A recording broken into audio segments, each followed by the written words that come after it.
Yes. Alrighty, what's up everybody? It is I, your tribal god of extreme, Peter Joseph here, for a Wednesday night video. It's Wednesday night, and you know what that means. We got Grand Slam Dynamite coming up at the top of the hour. Well, we'll talk about that later. But thank you for watching right here on the official Peter Joseph YouTube wrestling channel, youtube.com/PeterJoseph. Thank you for watching. Make sure you like the video, hit the subscribe button down there, you know where it is, in the description box below on this channel and my other channels as well. Show your love and support. And as always, follow me on social media, Facebook, Twitter, and Instagram. And share the video all over the internet. Most importantly, tap and slap that bell, turn on all notifications so you don't miss the next video.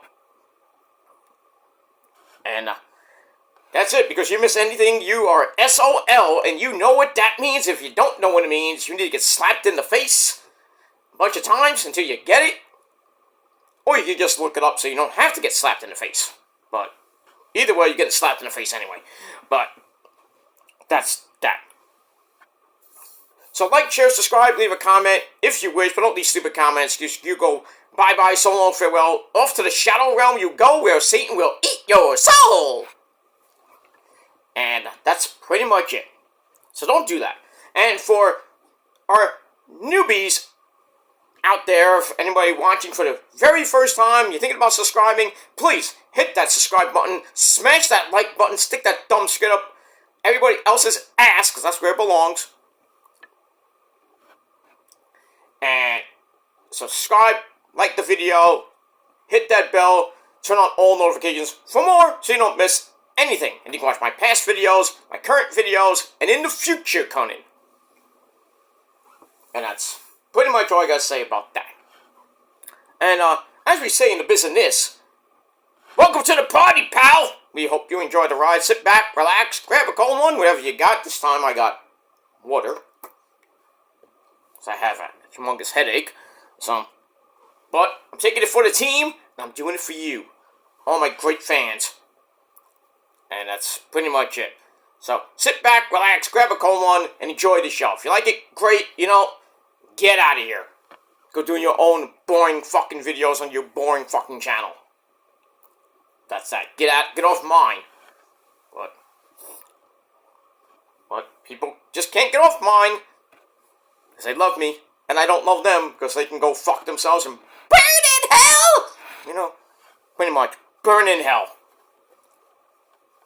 That's that.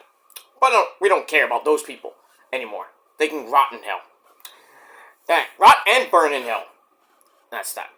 Alright, ladies and gentlemen, it's Wednesday night, and like I said, you know what that means. Dynamite Grand Slam tonight. Big, huge show.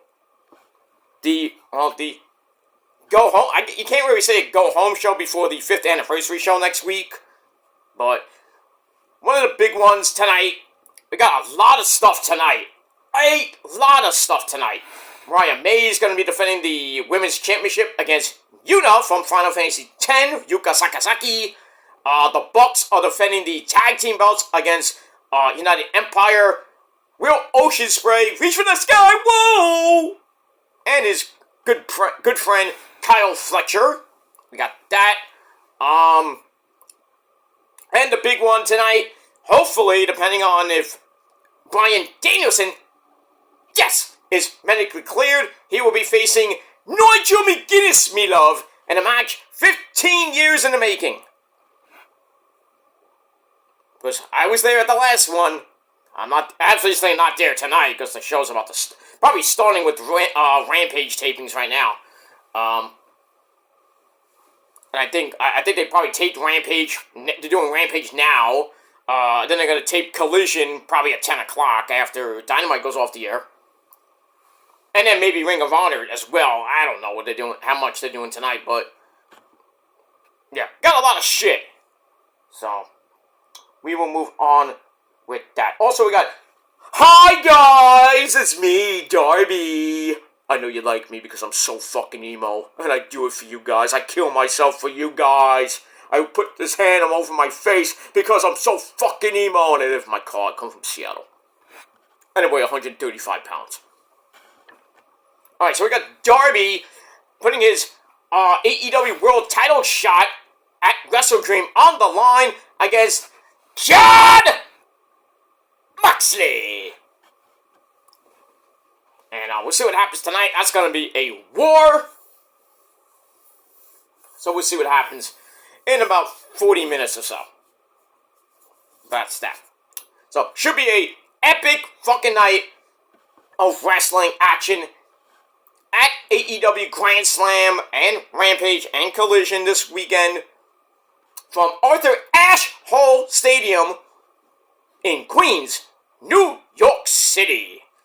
And they look like they're about to have about 7,500 people there. Not bad. Not bad. Could have got more, but, you know, they sold a lot of tickets, I think, earlier, like yesterday and Monday. They sold like 1,200 seats in like one day, all the walk-ups and everything. I could have went if I had a little bit more money, but I got bills to pay, so.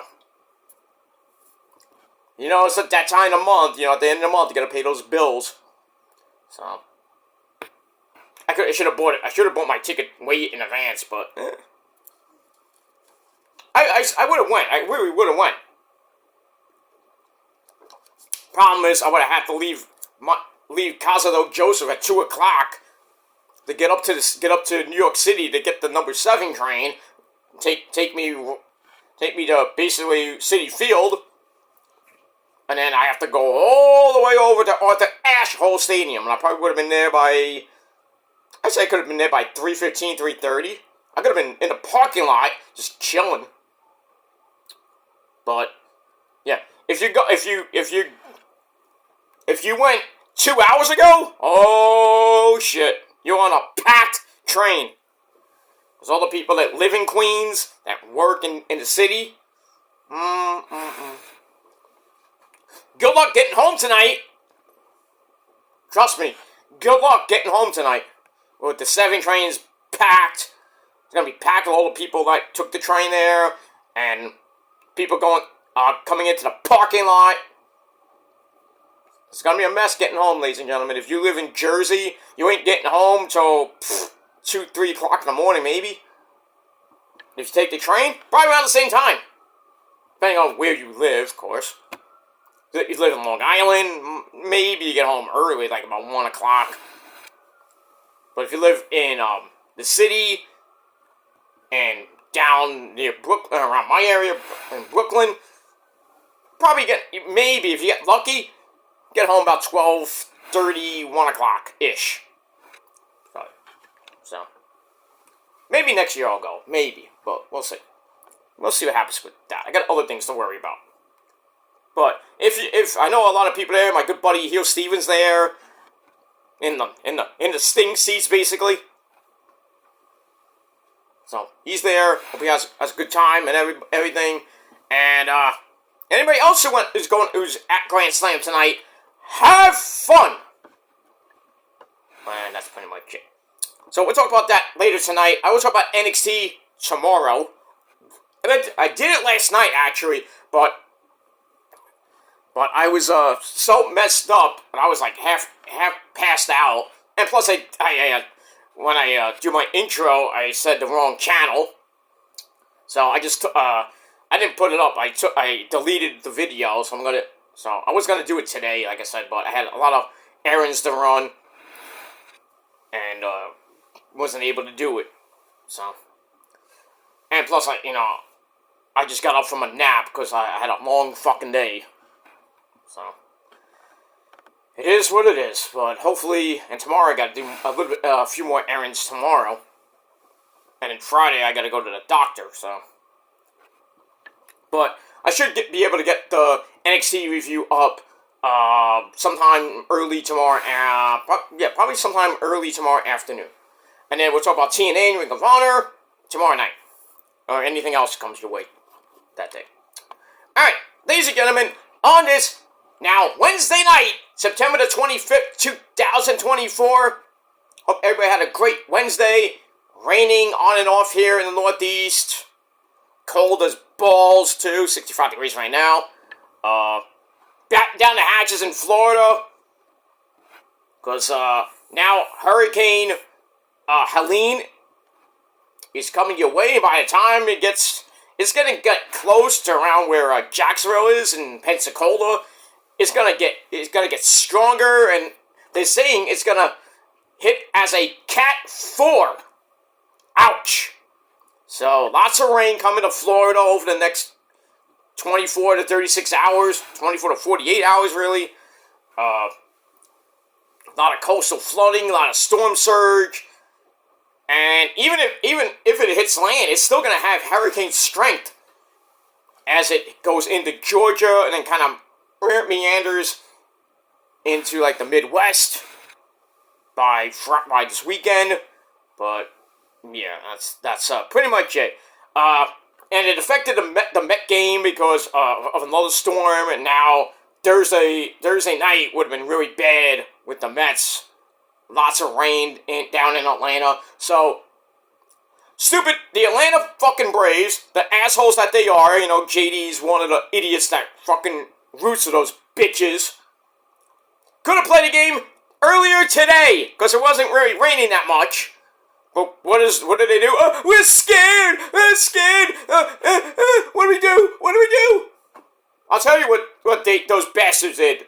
And Major League Baseball, those fuckers canceled tonight's game and tomorrow night's game, and they're going to play a doubleheader on Monday night, or Monday afternoon, I think. So, the Mets have a one-game lead with now still 5 to play, but now they're flying out of Atlanta to get out of there quick because of the hurricane. And now they're going to Milwaukee, which means the good land, to face the Brewers this weekend on Friday night.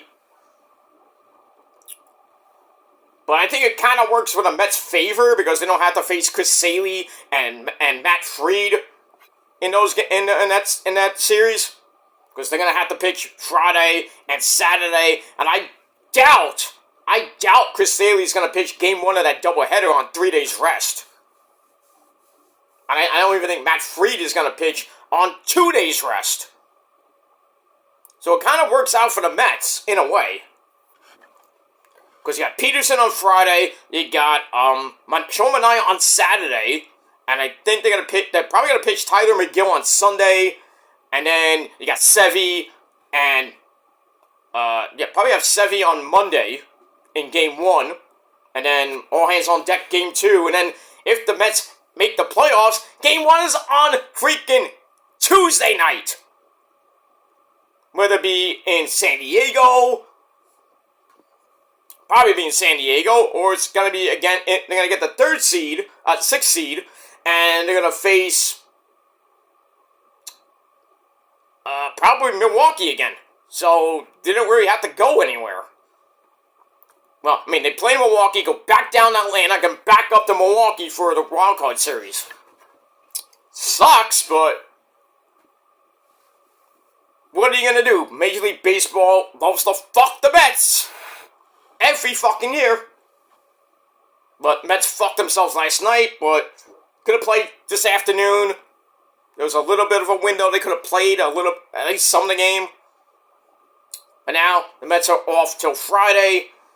In a place they don't really do good in, and that's Milwaukee, with a 1-game lead.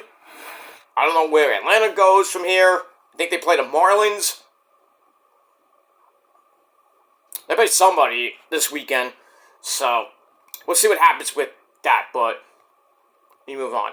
The Yankees have clinched the playoff berth, but they haven't clinched the AL East yet. Still, the matchup number is 1. They're playing the Orioles. Maybe. He might be playing the Orioles tonight. Tomorrow, I doubt, but we'll see what happens with that. And then they got their weekend series. So the Yankees should clinch the AL East unless but they're in the playoffs, so it doesn't matter.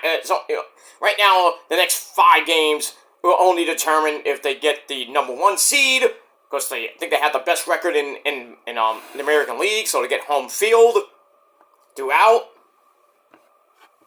which will kind of suck for a lot of the other teams that have to go through the wild card round and go through the ALDS. So the Yankees will have that first round bye. Same thing for the Dodgers. But Dodgers lost on a really shockingly, I think it was last night.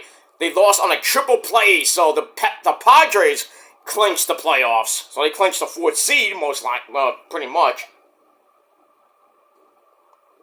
But, and there's always a but and it stinks. But the Padres are 2 games out of the division. So they could sweep the Dodgers and then do some damage this weekend against the Diamondbacks, who are a half game out of the second wild card, because the Mets have the second one now. So, a lot of teams right now own their own destiny. Dodgers, Padres, Diamondbacks, Atlanta, and the Mets. 5 teams trying to get into the playoffs at different, whatever seed they can get right now. But it's exciting. You gotta love it. Also, the Rangers played last night against the Islanders at the Garden and won, I think, 6-4. So, preseason, I care less. Talk to me in 2 weeks when the Rangers home opener against the Salt Lake City hockey team. I don't even know what their official name is. It just says Salt Lake City hockey team, which used to be called the Arizona Coyotes. Now they moved up to Mormon country in Salt Lake City. Big fucking whoop. That's that.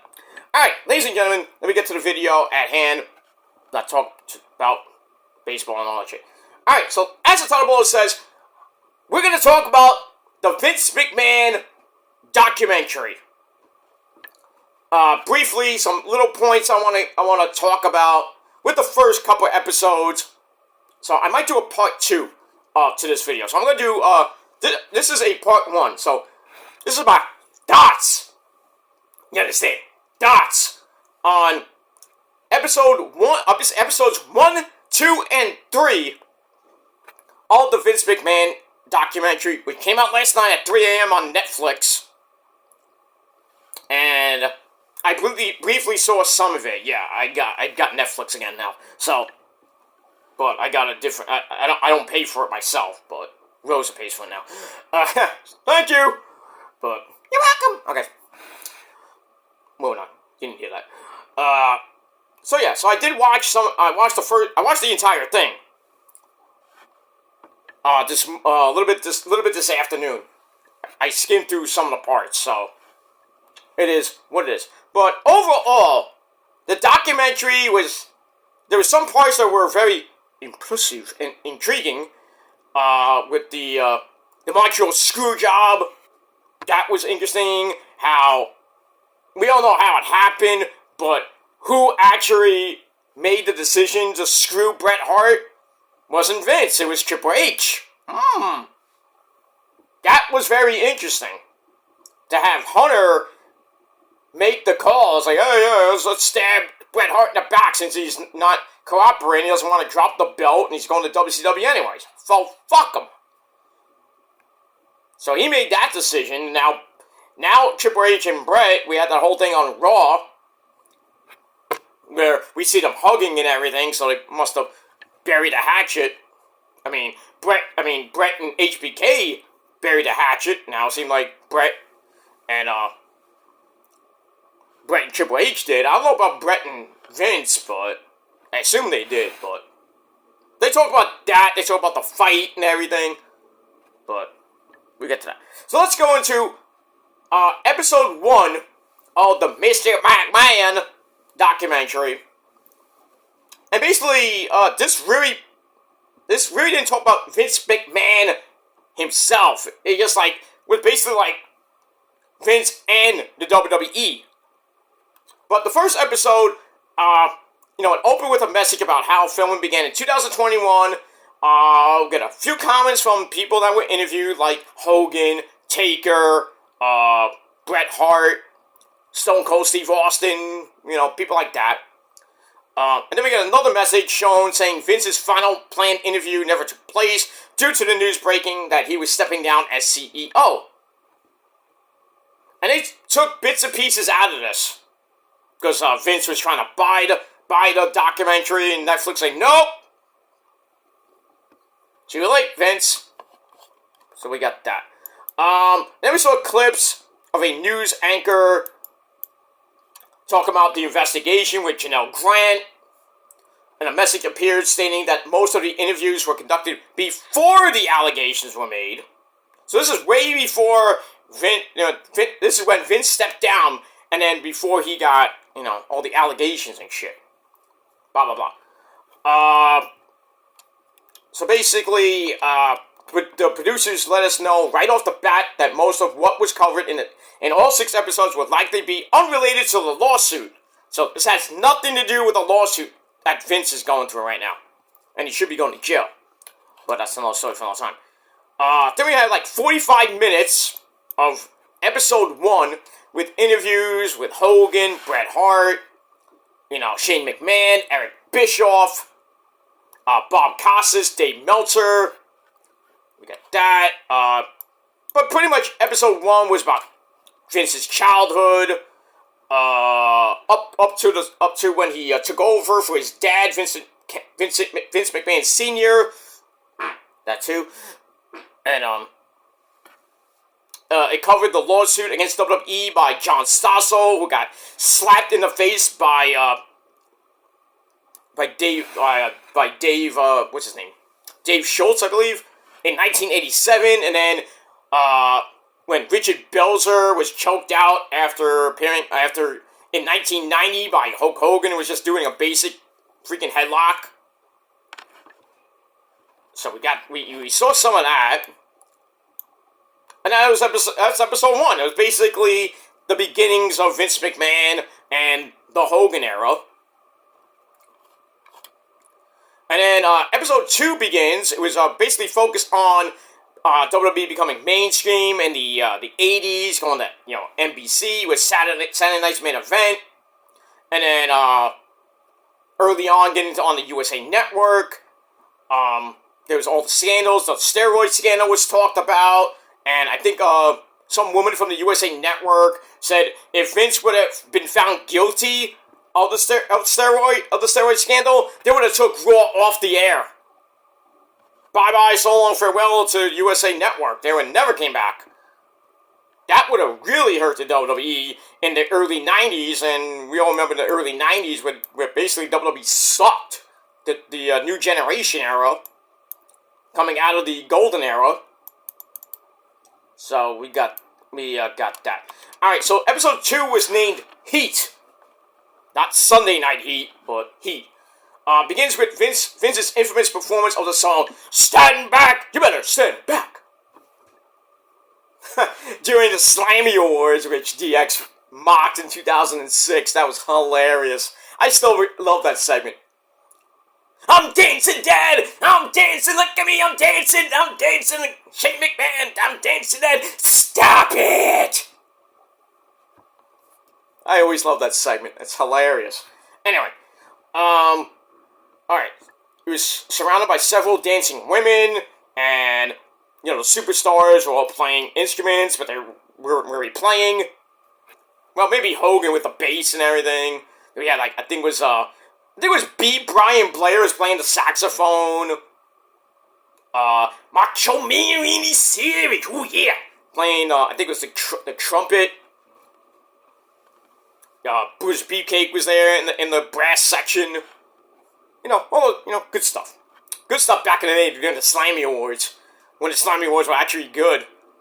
Not so much anymore, but Alright, then we, like I mentioned before, the move to network TV on Channel 4 with Saturday Night's Main Event. It was briefly covered, just starting out.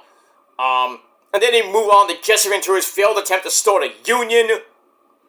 Hogan was just portrayed in this whole thing as a fucking dick.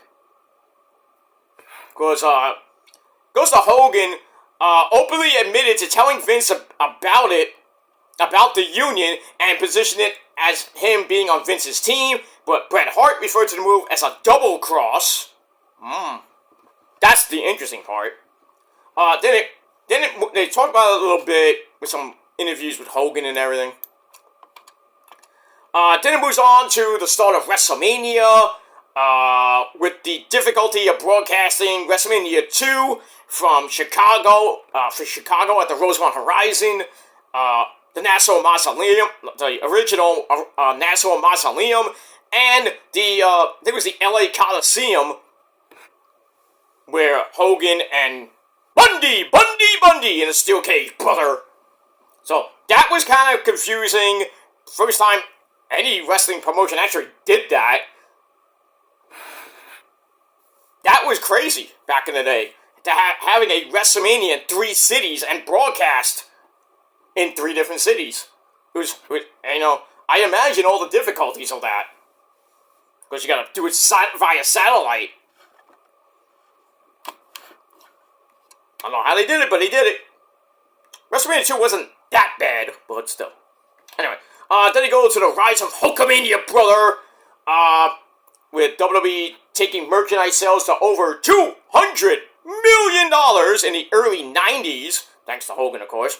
And then that shifted to the steroid scandal, which I mentioned before, with the USA Network ladies basically saying if Vince would have got found guilty, they would have took WWE off their channel. Then we hear from Phil Mushnick, that prick from the New York Post, I believe. He was interviewed about his early coverage of Vince and pro wrestling, and Vince and Bruce Pritchard spoke about him having some kind of vendetta against Vince and the CEO at the time. And then shockingly, I didn't know this was brought up, but the death of Nancy Argentino, who was Jimmy Superfly Snuka's girlfriend, who was murdered by Jimmy Snuka, and that scandal went on. That was mentioned, and then the Ring Boy scandal. Oh, I remember that. That was just crazy. Anyway, as I briefly talked about that, if you want to look it up, just look it up. I don't have to really talk about it too much. Anyway, Tony Atlas claimed to have been sexually harassed by Pat Patterson. What? That was shocking. Most people who spoke claimed Pat Patterson was unfairly lumped into the Ring Boy scandal. Excuse me, with Mel Phillips and Terry Garvin. Interesting. So I got that. And then it goes into the female referee Rita Chatterson's accusations that Vince raped her, and then Vince said that when we saw some of that yesterday, with Vince like, well, if it was rape, it was consensual affair, and if it was actually rape, the statute of limitations and shit like that. And we saw her on the Geraldo show with a couple people. I don't even think they mentioned the Joe Donahue show. I might have missed that. So we got that. And then it goes on to WCW and Hogan leaving Vince after WrestleMania 9. Well, not so much after WrestleMania 9. After King of the Ring, after he lost the belt back to Yokozuna. And then he left, and then he went to WCW, which was kind of like, you betrayed me, and, Hogan's rise through WCW as, the Hulkster, winning titles from Flair, and I think Macho Man Randy Savage and the Giant, Big Show. What is this before? I think this is like before the rise of the NWO and the Monday Night Wars and everything like that. So, we talk about that, and then, Hogan's involvement in the steroid trial. I think Ultimate Warrior as well. And we see messages saying that Vince dropped the defamation lawsuit against Rita Chatterson in '94, only to end up paying her millions of dollars in a settlement. I thought you had great lawyers then, Vince.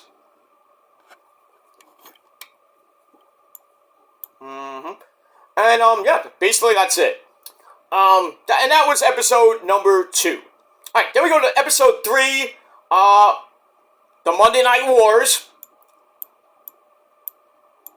Basically, episode 3 was called Screwjob, and it begins with coverage of the original WWE screw job involving Wendy Richter. Oh, that one. They screwed her out of the belt, and I think they gave it to, I think it was Sensational Sherry at the time. I kind of, I'm having brain fog, so I forget. So I mentioned that, the original screw job, which led to the second screw job, the Montreal screw job, which was talked a little bit later. And then they moved back to the steroid trial. And then they talked about that. More interviews were talked about.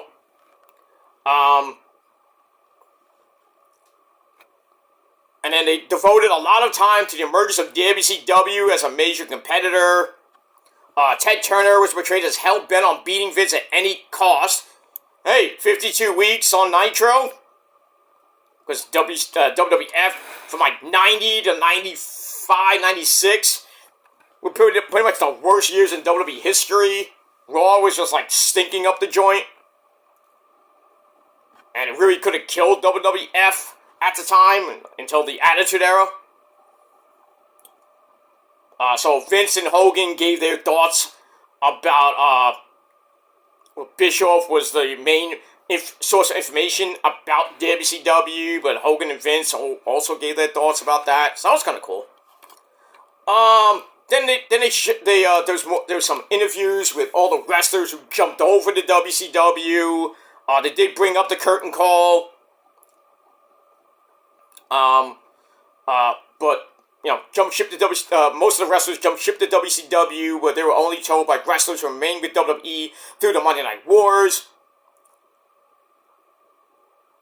And then Cody Rhodes was interviewed during all this. I'm like, Cody had nothing to do with this shit.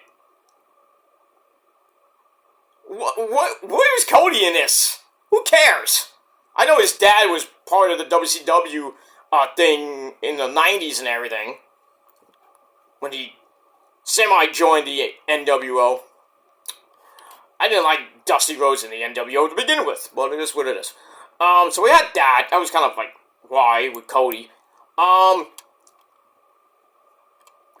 And then we see a documentary about Vince covered the rise of the New World Order.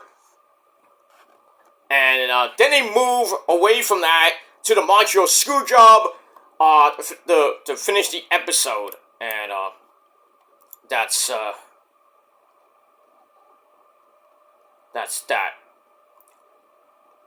Let me see. Anything else I might have glossed over? I'm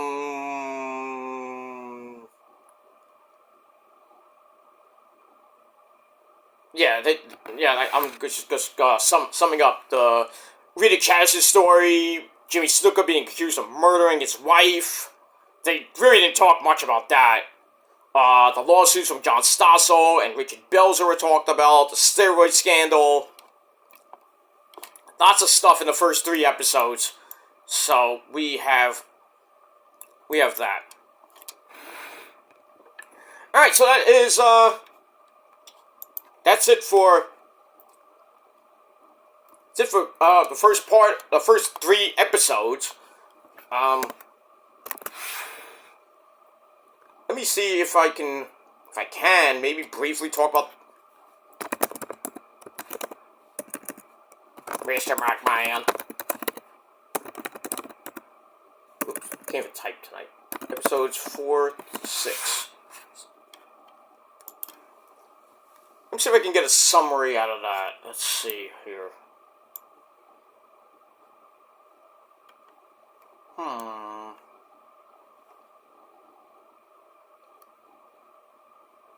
No, I don't want to get video of it. I've already seen them. I'm just trying to get transcripts of it. No, I just only got 1 through 3 right now. They put up all 6 last night. So...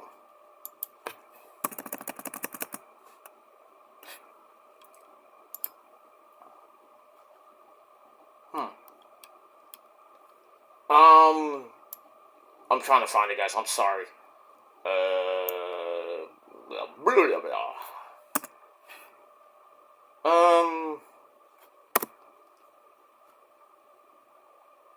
I don't think I'm gonna find this.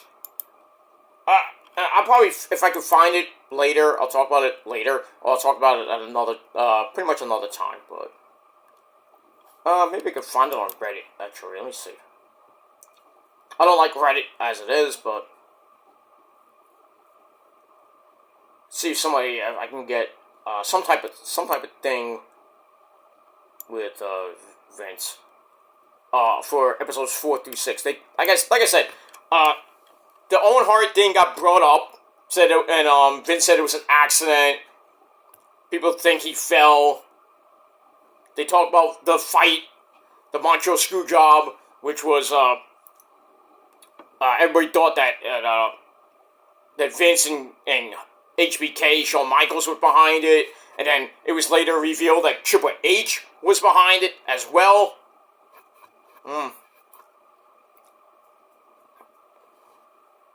And, really, this depicted, they didn't really, there's always two sides to a story and everything, but this really was just Vince and the WWE. This really had nothing really to do with Vince. There's a few things, but, the first episode brought up the allegations. This is before, Janelle Grant's thing, but, it wasn't. Everybody was like, talking about, it's gonna be the Vince McMahon story, it's gonna be great. I think it kind of fell flat, this documentary. That's my opinion, but,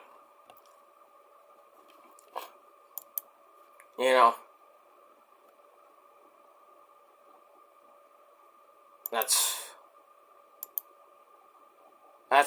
pretty much it. Most of the documentary was basically history of the WWF and WWE. A little bit about from Meltzer, Pushnik, Palazzo, and Mann saying Vince is bad. 15% is actually Vince McMahon's history and how he's not a trustworthy person. This and that. He's he's a prick, a pervert. So, they talked about Benoit. We had to say Benoit. They talked about the Chris Benoit incidents and everything. Stone Cold was talking about CTE. They mentioned The Undertaker, the goat of all goats, and how he got a concussion. Well, Vince said he got a concussion. That's why the streak ended. But Vince is like, it wasn't really a concussion. It was just like something else. I'm like, what? Shut up! Dude, legit, had a concussion. And that's why they went with that finish. So, and Taker would tell us himself, if you watch his documentary, that he wanted Brock to beat the streak. There was also a part where we see Shane and Vince hugging.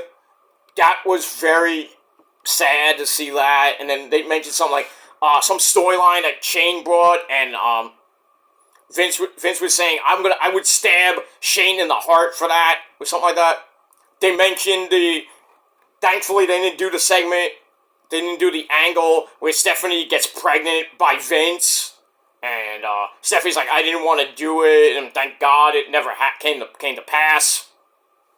So Vince had some wild, stupid ideas in the past, but still.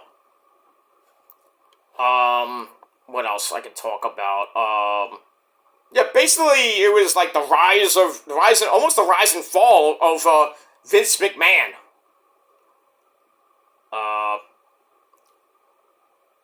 Paul Heyman actually said, the wise man, Vince has been in a monogamous relationship with only his business.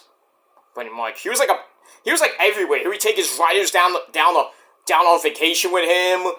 I thought that was kind of dumb. Go on vacation. Who cares about the writers? We're gonna talk on the beach, But yeah, most of it, Hogan was talking out of his ass.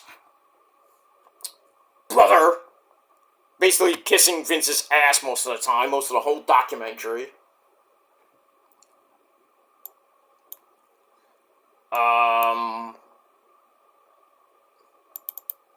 I think Vince during the Benoit part said that Chris went nuts, and I think Hogan said I might throw Vince under the bus, brother, or maybe I won't, brother. We'll just have to wait and see, dude. Okay. So yeah, it was just a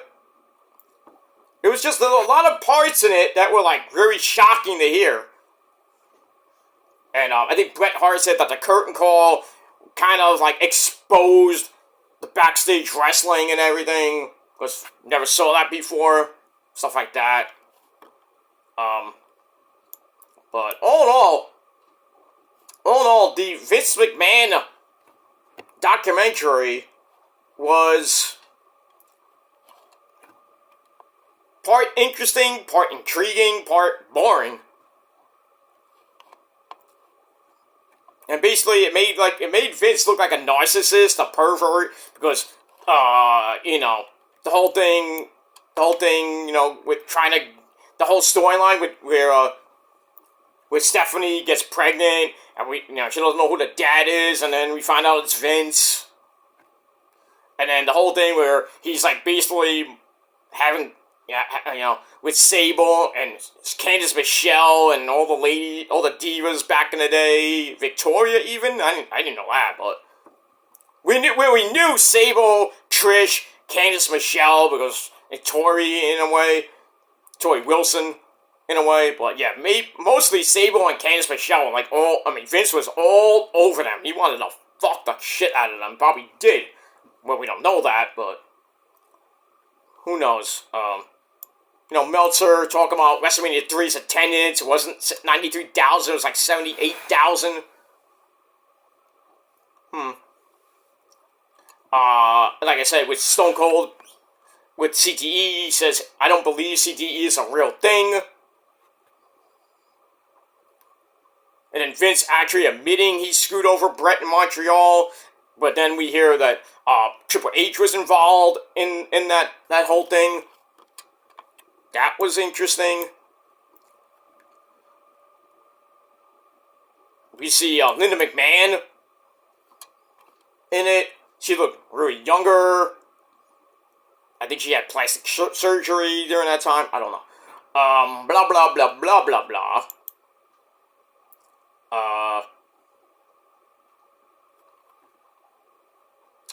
I'm just looking over some bullet points from it. I didn't write anything down, but